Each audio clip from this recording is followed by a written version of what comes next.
Polysécure, épisode spécial. Je suis avec Vincent. Salut! Ça va bien? Ben oui, ça va. Ça va, bon, c'est ce qui est merveilleux.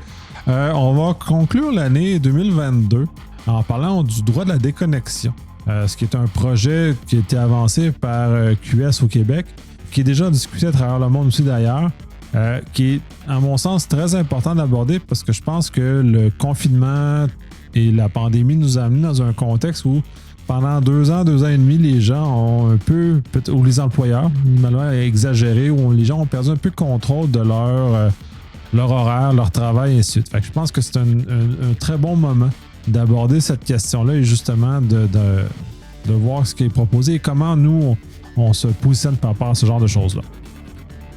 Écoute, dans les circonstances, moi, je pensais vraiment là, que le droit de la déconnexion, ça fait plusieurs mois qu'on entend parler, je pensais vraiment qu'il y avait un élément législatif qui encadrait cette mesure-là. Mais finalement, je lisais un article la semaine dernière. C'est un défi que le gouvernement de Québec solidaire a lancé justement, notre gouvernement Legault.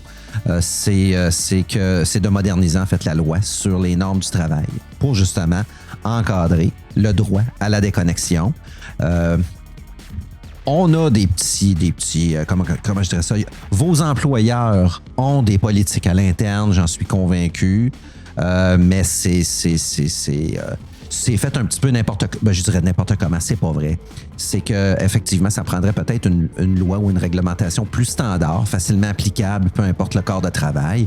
Là, je comprends que certains employeurs, eux autres, ont mis certaines mesures en place, effectivement, mais ça n'a pas force, justement, de loi ou de représailles. L'employeur pourrait tout simplement décider que, dans certaines circonstances, vous devriez rester connecté. C'est un petit peu ça ici. Le défi qui est lancé par Québec solidaire, c'est de dire non. C'est un droit des travailleurs. Il faudra l'encadrer tout simplement. Je lisais aussi dans l'article, l'Ontario, le Parlement ontarien a commencé justement à créer ces assises pour encadrer justement le droit à la déconnexion. Lorsqu'il y a des pays européens, notamment il y a l'Espagne, il y a la Belgique entre autres, eux autres se sont vraiment penchés sur cette question-là. Et puis, ils ont déjà des éléments là, qui encadrent cet élément de droit des travailleurs. Ben c'est logique. De toute façon, c'est dans le droit du travail, c'est la base, c'est de protéger les employés contre certains employeurs qui ont tendance à exagérer sur la pression, sur ce qu'ils demandent de leurs employés. Donc, on est toujours dans une question d'équilibre. Personnellement, je trouve ça malheureux que le législateur doit se pencher sur ce genre de questions-là. Ils doivent modérer les ardeurs des humains, parce que pour moi, tout ça me semble logique. Personnellement, je suis un très grand travailleur, mais je n'exige pas ça des gens autour de moi. C'est un choix qui m'est propre, un choix qui est personnel. Donc, d'aller jusqu'à imposer, justement, gâcher le temps des fêtes, parce qu'on est justement dans cette période-là, à des employés, justement, parce qu'on a des attentes démesurées. Je trouve ça que, dans le fond, dans l'absolu nécessaire qu'on doive légiférer. Je sais que l'Europe sont beaucoup plus en avance sur ce qu'on peut penser, justement, parce que correctement protéger des abus qui ont été faits. C'est un peu étonnant en même temps parce qu'ils sont déjà très bien protégés par rapport à ce qu'on pourrait avoir par rapport à ici. Mais je trouve ça important que cette conversation-là puisse avoir lieu au Québec, justement, pour qu'on puisse modérer les employeurs qui sont moins matures sur la gestion de leurs employés, justement, qui ne sont pas capables d'avoir une saine distance par rapport à ce que la contribution, puis de fond que les employés ont besoin de se ressourcer pour justement donner un peu plus de valeur à leur travail et à leur entreprise par la suite. Là. Puis, dans le domaine des assurances puis des institutions financières, un domaine où je œuvre depuis plusieurs années, il a été démontré que le télétravail, notamment, au niveau de la productivité, il y a vraiment eu une augmentation de la productivité. Nicolas l'a mentionné.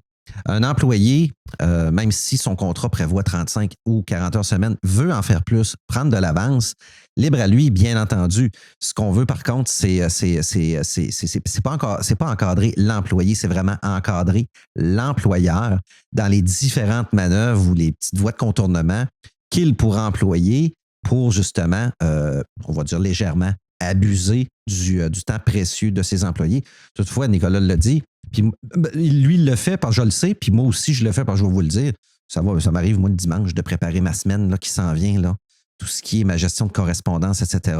C'est du temps que je vais déclarer, mais c'est du temps pour lequel je ne serai pas payé, mais au moins, ça me permet d'avoir une saine planification, bien priorisée, puis voir mes différents enjeux que je dois régler cette semaine-là. Mais d'un autre côté, c'est pas mon employeur qui m'appelle ou qui me l'exige. C'est vraiment cette pratique-là là, qu'on veut encadrer puis corriger. Oui, ben c'est vraiment de ramener dans les mains de l'employé ce choix-là, qu'il soit capable de le faire. S'il veut le faire, en certains moments, il peut le faire. S'il ne veut pas le faire dans d'autres, il peut le faire. Fait que c'est vraiment d'encadrer ça, justement, que l'employeur ne puisse pas abuser de cette liberté-là que certaines personnes prennent ou que ce genre de choses-là. J'en viens, je trouve ça malheureux qu'on doive aller jusqu'à des encadrements législatifs parce que certains appétits ou certaines personnes n'ont pas ces mesures-là. Puis même à certains égards, là, si on parle d'employeurs, mais les employeurs sont faits de gens. Et dans ces genres-là, puis toi et moi, on l'a constaté, tu as des gens bienveillants, justement, qui vont respecter naturellement ce genre de choses-là. Et tu as des gens qui ne sont pas bienveillants et qui sont plus centrés sur leur propre petite personne et qui, à ce moment-là, n'ont pas la capacité de voir ou la capacité de s'arrêter pour ne pas nuire aux vies personnelles des autres et justement d'amener les contributeurs. Parce qu'on est dans le fond, c'est des équipes, leurs contributeurs dans leur équipe à travailler de façon saine et de façon reposée, justement, quand des fois, ils ont besoin de certaines zones de repos. Puis justement, on en parlait en off aussi. Puis j'ai un de mes amis qui veut relater ça. Lui, il s'est retrouvé dans un contexte, dans son emploi, on lui a reproché de faire que ses équipes arrivent à Noël pas la langue à terre.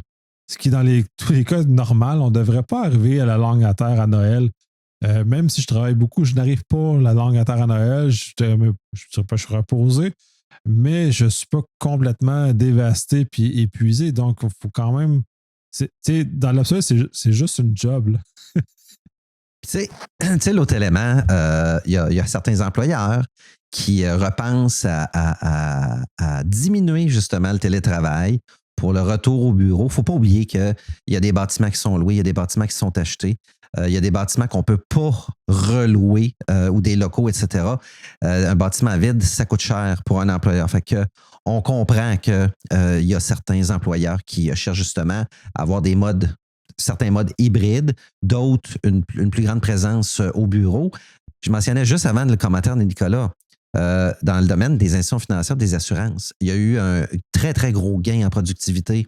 Pensez qu'avec le retour en présentiel, ce gain-là risque de diminuer. On parlait d'employeurs qui seraient plutôt malveillants vers leurs employés pour arriver la langue à terre. Je dirais peut-être un autre mot ici. Des employeurs, pour les 2 dernières années, qui se sont habitués à des plus gros profits, à devenir peut-être trop gourmands, à revoir le naturel, autrement dit, la marge de profit plus standard en présence, devenir une forme d'obstacle, puis recommencer à abuser justement de leurs employés. Il faudrait éviter ce petit élément-là. Là. Ben, entre autres, c'est parce qu'il faut se rappeler qu'on n'est pas des machines, on est des humains. Et on a des moments forts, des moments moins forts. Il faut prendre ça en considération dans tout ce que c'est et dans comment on fait ça. Le télétravail, justement, a permis de démontrer un certain nombre de choses. Malheureusement, un certain nombre de personnes ont un désir peut-être un peu trop fort de retourner comme c'était avant. On n'est plus avant. On a avancé, ça a changé. Fait qu'il faut arrêter un peu cette quête-là de nostalgie à comment c'était mieux avant. Non, c'était pas mieux avant, c'était différent. Il faut juste accepter le même temps que tout a changé, que la réalité a changé. Est-ce que c'est parfait? Sûrement pas. Est-ce qu'on a encore à évoluer? Sûrement. Est-ce que le modèle hybride va avoir à se raffiner? Assurément qu'on a ce genre de choses-là, mais il demeure que ces modèles de flexibilité-là, puis on parlait justement de ne pas abuser justement le droit à la déconnexion, de ne pas abuser justement du temps, mais de donner la capacité aux employés de pouvoir travailler au moment où ils sont le plus productifs, alignés avec les besoins de l'entreprise, puis ces genres de choses-là, puis justement d'arriver dans un monde où on est capable d'être équitable à ce genre de choses-là, puis d'arriver à des éléments supérieurs, puis dans le fond, d'être capable de moduler le travail à la capacité et au goût de chacun qui veulent contribuer, parce que dans le fond, dans l'absolu, c'est des gens qui contribuent à notre business et qui aident à celle-ci à progresser. Ce n'est pas genre des rouages dans une grande chose. Fait que ces contributeurs-là doivent être pris en considération et les amener justement dans une zone confortable, justement de confort. Et le télétravail fait partie de ça. Le télétravail ne veut pas dire que je vais travailler pendant que je fais ma vaisselle, ne veut pas dire que je vais travailler pendant que je fais le souper. Ça veut dire que mon heure où je fais mes repas et ces choses-là peuvent être plus souples, mais je donne toujours une prestation qui apporte de la valeur à l'entreprise. Il faut revenir à ce genre de choses-là. Puis ça aussi, c'est un élément difficile. On ne fait pas des heures, on apporte de la valeur à notre employeur. Puis peut-être certains gestionnaires ont de la misère à comprendre cette notion de j'apporte de la valeur versus j'apporte juste mon temps assis sur une chaise. Non, c'est bon ce que tu dis là, effectivement. Puis, on va revenir à base, là. Le droit à la déconnexion, j'avais pris l'habitude chez mon employeur précédent. Quand je quittais le bureau, jamais j'apportais mon portable. Ça voulait dire que t'as beau essayer de me rejoindre. Moi, c'est terminé. Là. Puis le vendredi, ça restait au bureau tout simplement pour tout le week-end, comme un paquet de travailleurs. Malgré l'installation de certains outils sur le cellulaire, soit personnel ou le cellulaire fourni, bon, etc., c'est l'équivalent justement de repartir juste avec son sac à lunch, prendre l'autobus, prendre le métro, prendre l'auto, retourner à la maison, puis avoir aucun outil pour travailler là. La différence, c'est que l'outil est dans une pièce de ma maison. Puis faut aussi que, comme employé, il faut que je me discipline également. Mais ça prend quelque chose pour discipliner également l'employeur. Oui, c'est ça. Puis c'est peut-être une source d'aide pour les employés qui ont un peu plus de difficultés à refuser ou à dire non à leur employeur. Je pense que nous, dans notre cas, on est rendu à un niveau de maturité professionnelle qui nous nous donne cette capacité-là à plus facilement repousser les exagérations de nos employeurs, mais pour la plupart des gens, c'est peut-être pas aussi facile que ça. Puis, tu sais, je me rappelle du début de pandémie où, tu sais, dans le fond, chez mon client principal à ce moment-là, c'était Teams qui a été déployé pour moi, ça. Probablement pour la plupart des gens qui nous écoutent ou des situations similaires de toute façon. En mars 2020 ou avril 2020, les gens étaient connectés sur Teams 20 heures sur 24. On voyait juste les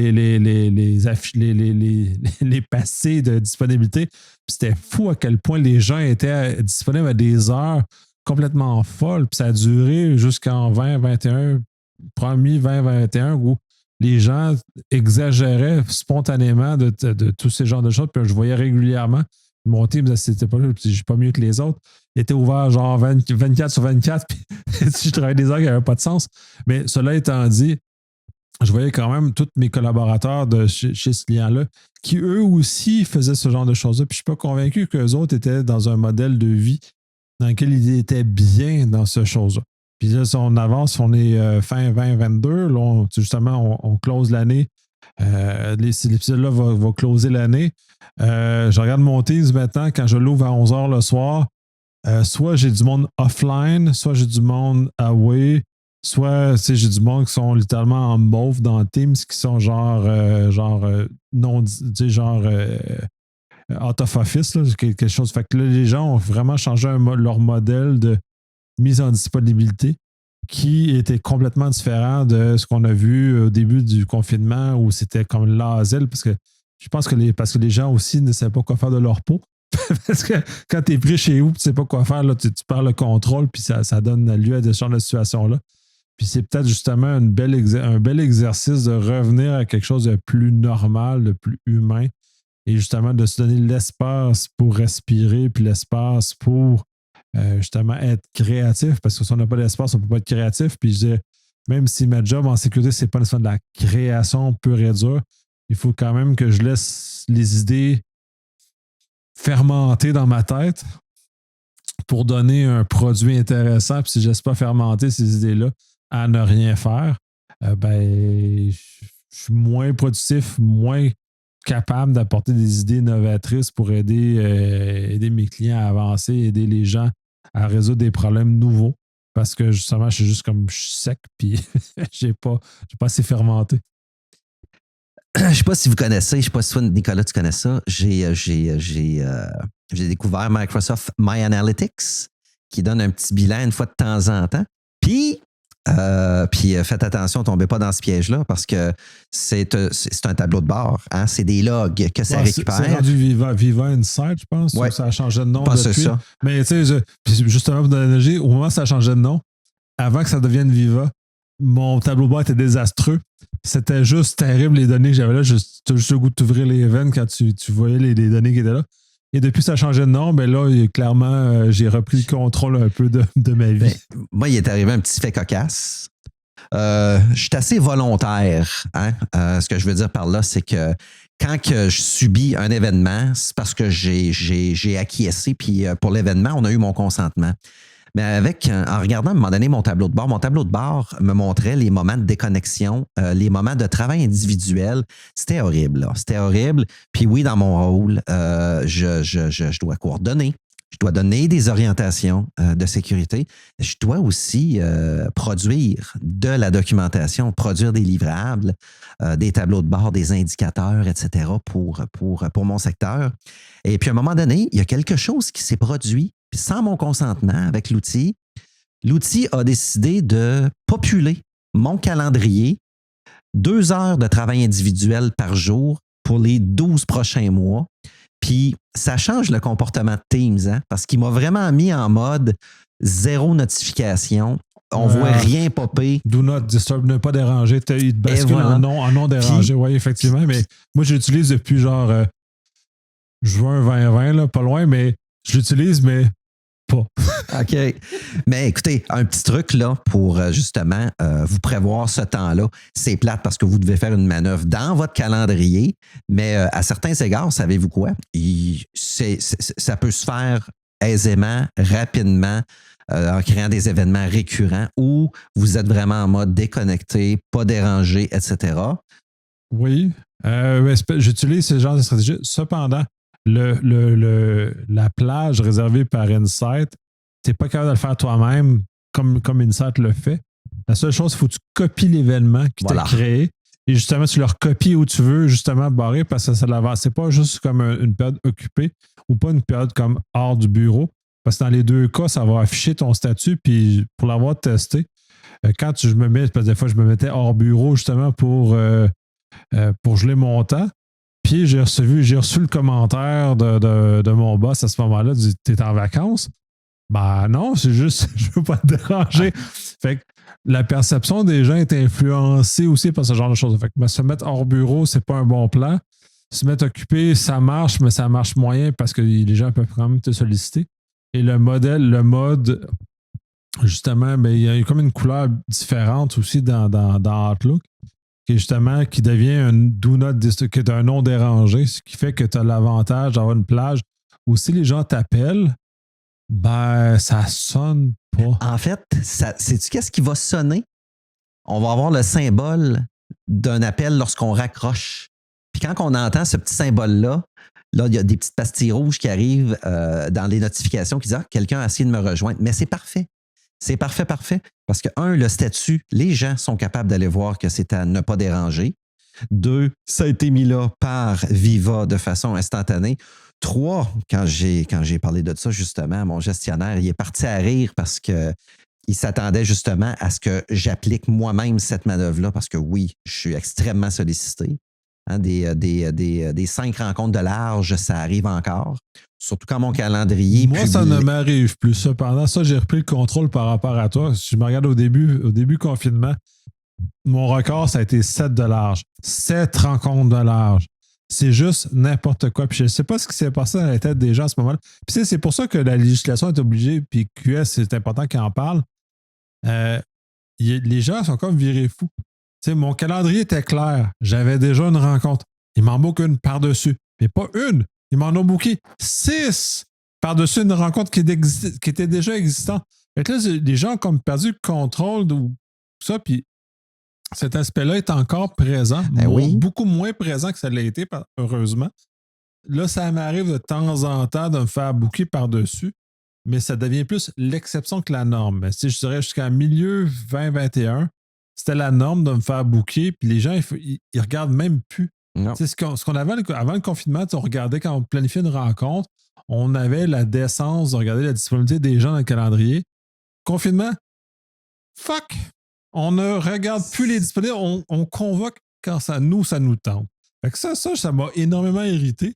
Puis bon, à ce moment-là, il y avait certains éléments, puis toi, tu le vis encore, mais puis j'ai amené jusqu'à refuser largement, puis ce qui a amené les gens finalement à comprendre que là, c'est l'équivalent de se. On prend un respire. Là. C'est l'équivalent de se rencontrer dans une salle. On avait la décence de regarder la disponibilité des gens. Oui. Et puis, quand il y a quelque chose qui ne fonctionnait pas, on avait la décence d'écrire juste une petite note. Hey, on a une rencontre, je pense que c'est important, blablabla. Pouvez-vous me faire des propositions? Il y avait une négociation qui se faisait. Là, on a un sujet, ça presse un peu. On s'appelait, on se parlait, on s'envoyait des courriels, justement pour arriver à un consensus. Maintenant, il n'y a plus de consensus. C'est j'ai décidé, c'était là. T'es là. Fait comme, puis là, c'est ça qui est terrible, parce que là, mon agenda est encore barré pour les périodes que je reçois des convocations à ces périodes-là. Je suis obligé d'écrire à des chargés de projet que leur job, c'est justement de s'assurer de trouver une plage commune pour tout le monde.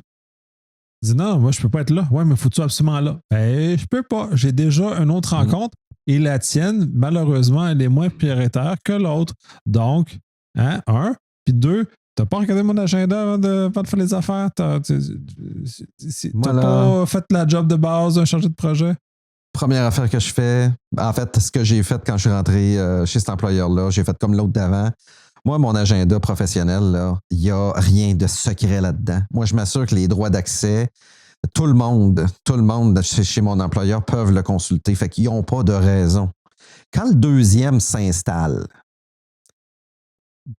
il est peut-être allé trop vite. Mais à partir du 3, du 4 puis du 5e, hey, ça commence à être insultant. Là. Je dis, hey, tu vois bien que il voit bien dans la plage de disponibilité que ça marche pas, là. Ça marche pas, puis il y en a d'autres qui essayent de s'insérer, là.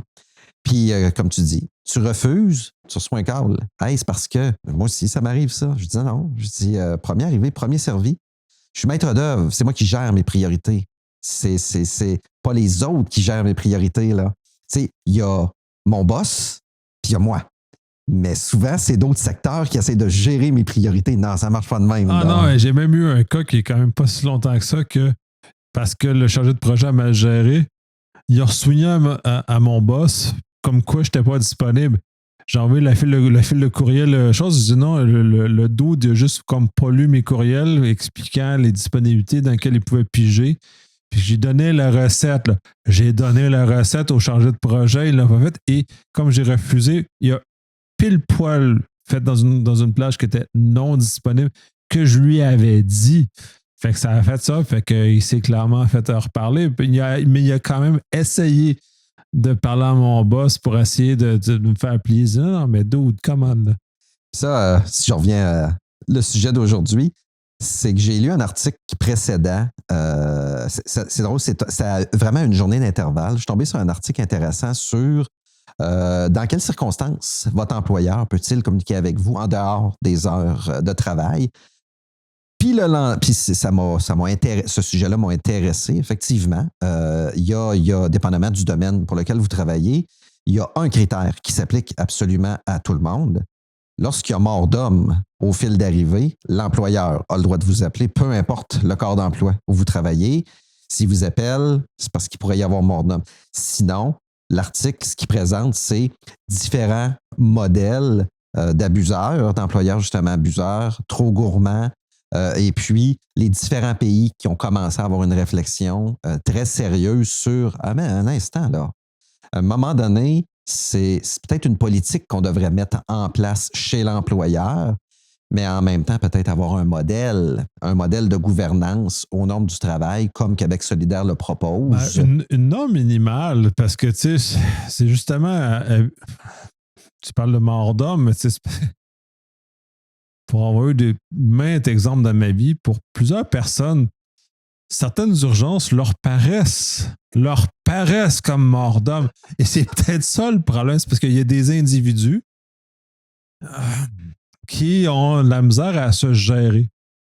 Puis là, le problème, c'est dans le fond, on devrait leur dire, la loi qu'on devrait adopter, c'est gère-toi donc. Comme adulte, gère tes urgences. Ton manque de planification n'est pas mon urgence. Si tu n'as pas planifié tes choses comme du monde, on est le 23 décembre, ben, c'est pas de ma faute. C'est toi qui as mal fait ta job de gestionnaire. Tu n'as pas planifié. Il n'y a pas vraiment mort d'homme, même si dans ta tête, à toi, tu as l'impression que ça, mais finis par gère-toi, calice. Puis on en a off the record aussi un autre. C'est un sujet où on a parlé justement de c'est quoi votre réserve émotionnelle là. C'est comment vous gérez votre intelligence émotionnelle. Comme j'expliquais à Nicolas, j'ai pris la décision à un moment donné de moi devenir gestionnaire. Ça m'intéresse peu, voire pas du tout, justement parce que j'ai une intolérance à l'incompétence émotionnelle. Gérer des émotions un lundi matin. En fait, gérer des adultes qui devraient avoir une plus grande réserve émotionnelle ou faire comme on faisait avant. Je ne me gère pas ce matin, j'appelle, je suis malade. Là, le télétravail fait que ces gens-là se branchent puis ils ne sont pas gérables. Puis on le voit de plus en plus. Moi, je trouve ça un petit peu tough. C'est vraiment pas mon domaine d'expertise. C'est pas plus mon domaine. J'ai pas cette patience-là qui permet. J'ai eu comme un soubresaut de vouloir être gestionnaire, puis je me suis vite rappelé que j'ai pas cette patience. J'ai pas ce don-là. J'admire les gens qui sont capables de faire ce genre de choses-là. Je ne le suis pas. Je me connais. Puis c'est justement un point très important aussi dans l'ensemble de ce qu'on discute là. C'est de s'apprendre à se connaître aussi là-dedans. Puis moi, je me connais, comme toi aussi d'ailleurs, parce que la maintenance, c'est pas ma zone. Je suis pas bon. Je suis juste pas bon. Je suis bon dans beaucoup d'autres choses, mais ça, non. Puis j'accepte. Puis je suis très affirmé dans le fait que je ne suis pas bon. Ah oui, c'est un constat que j'ai fait au travers du temps. Fait que j'ai évolué dans un domaine où je fais ce que j'ai à faire. C'est juste le degré où je suis rendu. Non, ça ne me tente pas d'être gestionnaire, mais je suis relativement mature. Je suis capable de dialoguer avec mes gestionnaires, créer, gérer mes priorités, mes objectifs. Puis j'en ai des collaborateurs. Je me réserve le privilège, par contre, d'en choisir certains avec qui j'aime et je veux travailler, mais c'est un mode pair à pair. Là. C'est pas un mode subalterne, patron ou quoi que ce soit. Là. C'est gestion du contrat, objectif, RACI. On a une adhésion, on a un échéancier, on part avec le dossier, puis ça va bien, là. Ça va bien. Puis, comme je dis aux gens, si ça va pas, juste un petit clin d'œil. Rendez-vous indisponible. Hein? Faites ça tranquille chez vous. S'il n'y a pas mort d'homme, on reprendra ce temps-là un petit peu plus tard dans la semaine ou la semaine suivante. Mais vous avez le droit à un moment donné d'avoir votre moment d'intimité pour décanter aussi là, quand les affaires ne vont pas. Là. On est des humains. Il faut se parler. Faut arrimer les choses. Puis c'est un peu ça, puis pour revenir sur le droit à la déconnexion, c'est un peu cet endroit-là où on a peut-être un peu oublié justement qu'il faut que ce dialogue-là se fasse entre l'employé et l'employeur, entre le gestionnaire et l'employé. Justement, c'est ce moment-là, justement, qu'on tire un bénéfice parce qu'on n'est quand même pas des machines. Donc, c'est ça. Puis je pense que les employés, pour beaucoup, se sentent impuissants. Puis c'est pour ça qu'on est dans cette situation-là. On est peut-être chanceux ou on est peut-être habilité différemment sur le fait qu'on est capable de gérer de façon plus mature ou plus habile cette relation-là avec notre gestionnaire. Mais c'est quand même pas simple, c'est quand même pas complexe, c'est pas à la portée de tout le monde. Fait que c'est justement, puis des gens qui sont plus vulnérables, des moments, mais le moment justement, puis on vient, si tu as besoin de décanter, c'est même essentiel. Moi, je parlais de moment pour justement fermenter mes idées, pour donner un très bon alcool. C'est très important. mais il y a des gens aussi, on a besoin, on a des moments de frustration, on a des moments les plus difficiles au bureau, on a des moments, des fois des éléments ou des situations qui ne vont pas dans le sens auquel on veut aller. Ça nous arrive tous. On n'est pas dans un contexte des unicorns, j'allais être très en anglais, des licornes, des arcs-en-ciel et des petits lutins. Et des lutins, c'est pas toujours comme ça. Des fois, c'est difficile, des fois, c'est plus ardu. Puis même si on est rendu à un stade professionnel qui nous plus de liberté, c'est quand même plus difficile, mais il demeure que ces moments-là sont essentiels, justement, de prendre un pas de recul qui nous aide à donner une réponse moins émotionnelle dans un contexte où on ne devrait pas mettre des émotions. Justement, de nous laisser le temps de passer à travers, de nous laisser aller plus loin. Puis tu vois, peut-être au niveau de la modernisation, au niveau des normes du travail, c'est de lancer peut-être les bases parce que je prends par exemple pour une petite organisation, c'est facile d'arriver à un consensus puis d'arriver à un modèle puis de bien l'appliquer puis d'avoir l'adhésion des gens. Mais je prends des grosses organisations où d'un secteur à l'autre, il y a des grosses organisations où des secteurs, il y en a des centaines et des centaines. C'est que là, chaque gestionnaire va mettre ses propres assises. On va se retrouver avec un modèle qui est pas standard, qui peut rentrer en conflit avec la collaboration avec d'autres secteurs, etc. Mais là, si on a le même modèle, au moins nos assises, nos bases, l'employeur ensuite de ça peut bonifier selon le domaine d'activité, venir bonifier avec aussi ces éléments, mais tout en restant pas trop gourmand, honnête, puis prêt à respecter justement ses engagements, mais aller chercher l'adhésion puis avoir le contrat avec les employés là, sur le modèle à appliquer. Là. Tout à fait. Et après plus de 30 minutes qu'on parle de ce genre de choses-là, puis j'imagine que plusieurs, et si vous avez resté jusqu'à ce moment-là du podcast, qu'est-ce que ça a en lien avec la sécurité ou la cybersécurité? Le point, c'est que ce moment-là, en cybersécurité, un des éléments qu'on met, qu'on chiale, certains professionnels vont chialer comme l'humain étant le maillon le plus faible, blablabla, dans lequel je ne suis pas d'accord dans la façon que c'est énoncé, c'est que si on a des employés qu'on utilise de façon exagérée, vont devenir justement des maillons faibles parce que ceux-ci n'ont pas le temps d'avoir l'espace cognitif reposé pour justement voir le phishing, justement de voir les manœuvres d'attaque, de voir justement les choses. Fait que dans un contexte de cybersécurité, le fait d'avoir des employés non reposés et non ouverts, donc on a abusé, qui ont la langue à terre, vont être plus faciles justement à nous aller les abuser, à tomber dans des pièges classiques, à tomber sur les appels qu'on a dans le phishing, dans tomber ce genre de choses-là. Il y a un lien direct avec ce genre d'espace-là cognitif qui est en place, qu'on doit laisser les gens prendre le pas de recul parce qu'on est toujours sous pression, on est toujours en train de se faire appeler, on n'a pas cet espace-là. Puis justement, comme expert en cyber, on a dit gang de pas bons, des gangs d'humains, machin.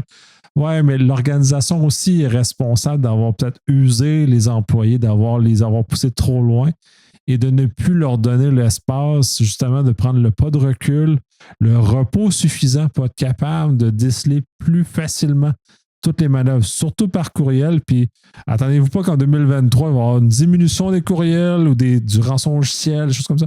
C'est une méthode qui marche et tant qu'elle va bien marcher et tant qu'on va avoir des gens qui vont tomber dans le piège, ben, ils vont continuer. Fait que si on est capable, en tant qu'employeur, de justement favoriser que nos employés aient le pas de recul, là, ça exclut le fait qu'il faut qu'on les forme, qu'on les aide à déceler, mais au-delà du fait de les aider à déceler, si on les pousse à bout, ils ne verront plus rien, puis ils vont ouvrir n'importe quel courriel, puis ils vont tomber dans n'importe quel piège parce que ils sont trop fatigués pour réussir à comprendre ce qui se passe.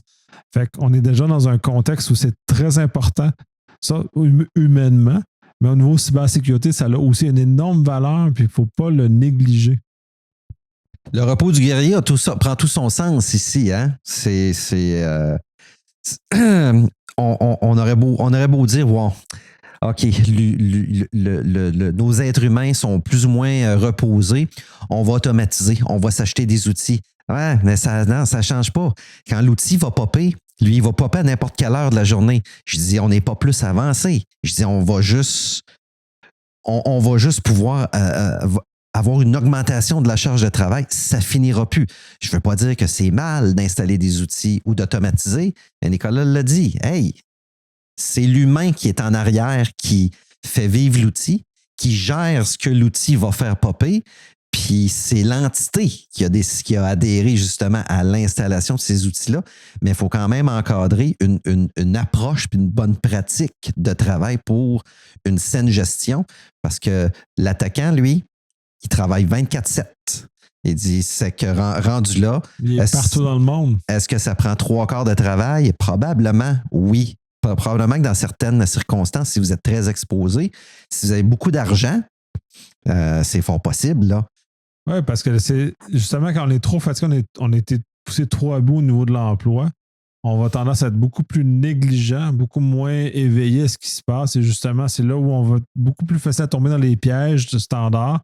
Et c'est pas pour rien que les malveillants vont justement viser des zones où il y a beaucoup d'émotions au niveau social ou au niveau des entreprises. C'est justement, ils s'attendent que les employés arrivent à la langue à terre à Noël.